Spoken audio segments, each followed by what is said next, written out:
Okay, I'm alive. Uh, just the element of surprise. How are y'all today? I want to talk about Jeff Bezos. You know, that guy from Amazon. I like to refer as the video title says it all. I like to refer to Jeff Bezos as yeah, bye. Austin Powers meets Dr. Evil. That's the best way to describe him. And I mean, this guy who is going to be basically the first trillionaire has a monopoly, and he has more rights than just about anybody else on the planet Earth today. And that's a problem.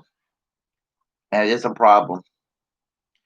And what I mean that he's Austin Powers meets Doctor Evil. What I mean is that he doesn't meet the criteria of what you would think the average asshole, ultra wealthy person would be. I mean, it's not been that stereotype in generations, but you know what I'm talking about, the guy with the top hat and the cigar driving the extremely long limousine, that kind of, the kind of their eyes are stuffy or just grumpy and just angry at people and thinks that they're better than anybody else and demand people to jump beneath them and praise them. A lot of the new billionaire class today and millionaire class too. They're a little more low key about it, and they're not all necessarily a bunch of staunch, redundant, uh, reactionary right wingers. Um, they you know they're a lot of them are kind of socially liberal, and I'm not knocking that down, but what is the use of social liberalism when the people are contributing to income inequality, where the vast many are denied their economic and social justice, which I do believe that there should be a lot of social justice in the economy. Well, I mean, he donated to Democratic candidates, politicians actually, like Maria Elaine Cantwell and Patty Murray of Washington State, two rather very bland centrists. And so, I mean, I'm just not particularly. I just look at someone like Jeff Bezos, and just because you support a Democrat does not make you hip. And because I mean, he's basically kind of like your typical modern day centrist Democrat. Um, yeah, I mean, they may preach tolerance and they may mean it. They may not like the climate change that's taking place. I mean, again, that's a very important issue too.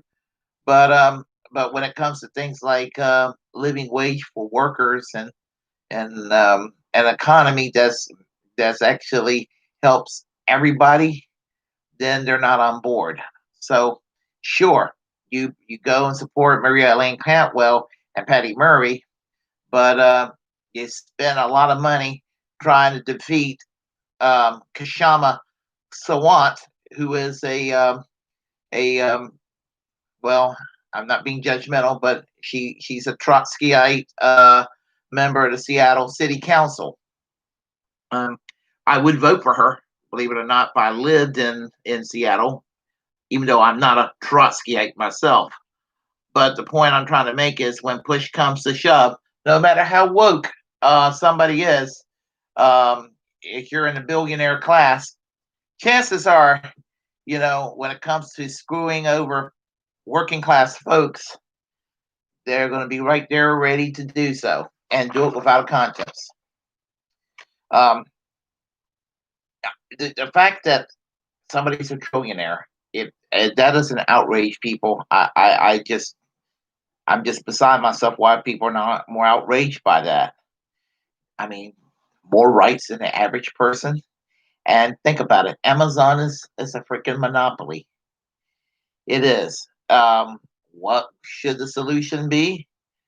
Well, my personal solution when it comes to Amazon is to nationalize it and make it part of the U.S. Postal Service. Be done with it. However, that is my solution, which is a socialist solution, is what I would advocate. Um, I would go with the realistic option, and that is basically to take a monopoly and break it up. There's no reason why one company should pretty much rule over the entire economy. I just think that when a company gets too big and they're just the only entity in that economy, I would say break it up or nationalize it. And I have no problem with either. But I'm probably more in favor of nationalizing it. But breaking it up, the monopolies is a more realistic way to go about it. But Amazon workers are treated pretty bad, and I hope that there will be a successful campaign to unionize the company. Somebody needs it. It's Amazon. I mean, now their wages were raised a short while, about a couple of years back, when Bernie Sanders thankfully and publicly shamed Amazon into doing it. Because let me tell you about Amazon. Amazon urges their employees and help their employees find a way to utilize the welfare system. So, so Amazon benefits and things of that nature. And it's not right that a corporation do that and drain the welfare system. And most people that are working don't want to rely on welfare. They want a job that pays a living wage.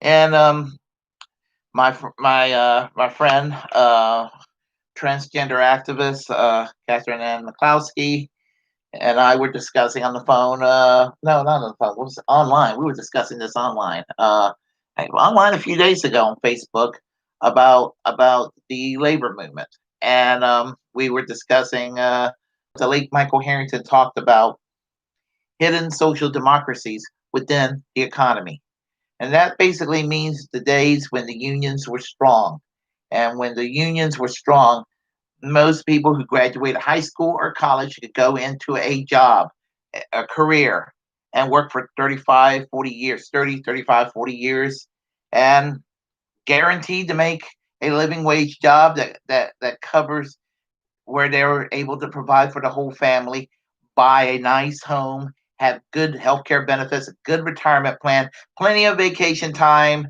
um, and and family go on vacations, and they were able to go and put money away, and it was just the good life that's been ripped from the American economy. um, the progress that was made for decades that led to the good life is being stripped away. And I just think that what's matter with this country is this country, you know, now there's a good many people that look at Jeff Bezos and look at him and think he's an asshat, and and they are correct. But there are other people in this economy that has this worship of the market system, that even though they're ruthless in their psychotic version of corporatism, just the ugliest side of predatory capitalism, crony capitalism, and stepping on people and stepping on communities and that destroy what was a vibrant, almost quasi social democracy we had in this country. And a lot of Americans, there's sadly still too many Americans that look at someone like Jeff Bezos as a hero. Well, he put himself by the bootstraps and he made a success. What are you? Envy of people that make success. Where do you want to punish success? Don't want to punish success.